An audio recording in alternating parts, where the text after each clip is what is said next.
সবাইকে অনেক অনেক ধন্যবাদ।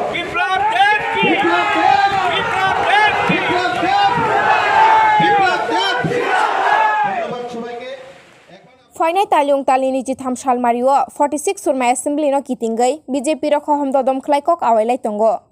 Abrok notis sangrong salo mohabir amchayo surma assembly ni adong Swapna Poldas kaisa lukutum panda khlaikya. Pandao Phaimanjak Mantri Rajeshwar Teli, ex-CM Biplab Kumar Deb, Reboti Tripura, Manoj Kanti Deb, Pranjit Sinha roino kare tebo adongrok. O salo manjak phainai adongrok thanai hafangni samung khlaima rok no karei. Tabukni hafangni samung khlaima rok no tuibo shakha. আমাদের যে labour যারা শ্রমিক তাদের উন্নয়নের জন্য labour department দেওয়া হয়েছে, ওনাকে পেট্রোলিয়াম ডিপার্টমেন্ট দেওয়া হয়েছে। তো কাজে চা বাগানীদেরকে, চা শ্রমিকদেরকে সবচেয়ে বেশি শোষণ করেছে এবং তাদের যে মূল্য ছিল 105 টাকা করে হাজিরা, সেটাকে ওই সরকার সরকারিভাবে 176 টাকা করে দিয়েছে। সেই দিশাতে সরকার কাজ করেছে।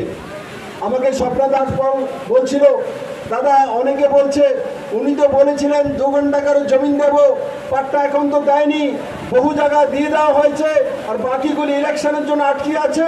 ইলেকশনের পরে 2 ঘন্টা জমিন আপনাদের কাছে আপনি পৌঁছে যাবে, সেই দিশাতে সরকার কাজ করছে। বন্ধুরা, এখানে বড় মাত্রায় জনজাতি রয়েছে।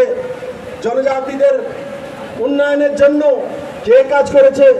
রিয়াং জনজাতিদেরকে ত্রিপুরাতে নিজের দেশের মধ্যে শরণার্থী হয়ে থাকার ব্যবস্থা কারা করেছিল? সেই ব্যবস্থাটাকে বের কারা করেছে? নরেন্দ্র ভাই মোদীর নেতৃত্বে 23 বছর লাগাতার যখন রিয়াংনা শরণার্থী ক্যাম্পের মধ্যে জীবনযাপন করতে হচ্ছিল, তখন 600 কোটি টাকার প্যাকেজ দিয়ে তাদের জীবনমান উন্নয়নের জন্য, স্থায়ী বসস্থার জন্য 2 বছর যাবৎ 5,000 টাকা করে পরিবারকে দেওয়া, 4 লাখ টাকা তার অ্যাকাউন্টে দেওয়া, তাদেরকে অন্ততই কার্ড দেওয়া জনজাতির জন্য যদি কেউ ব্যবস্থা করেছে, নরেন্দ্র ভাই মোদীর নেতৃত্বাধীন সরকার করেছে।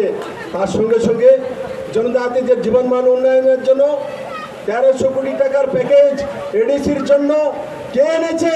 নরেন্দ্র ভাই মোদীর নেতৃত্বাধীন ত্রিপুরা সরকার, ভারতীয় জনতা পার্টির সরকার এনেছে। বন্ধু, এই প্রথমবার জনজাতিদের জীবনমান উন্নয়নের জন্য 1300 কোটি টাকার প্যাকেজ এই সরকার এনেছে, পুরনো কমিউনিস্ট সরকার আনতে পারেনি।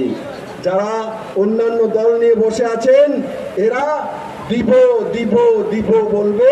25 বছর যাবৎ তৎকালীন সময় মুখ্যমন্ত্রী আমাদের বিপ্লবদা, উনি সঙ্গে সঙ্গে ওনার জন্য নতুন একদম বড় বাংলোর ব্যবস্থা করে দিলেন। এখন আমি শুনলাম ওনার ছাদের উপরে নাকি জিম করার ব্যবস্থাও আছে। মানিক সরকার এখন ধীরে ধীরে জিম করে করে একদম ফিট, 75 বছর বয়সেও মনে হয় আমার থেকে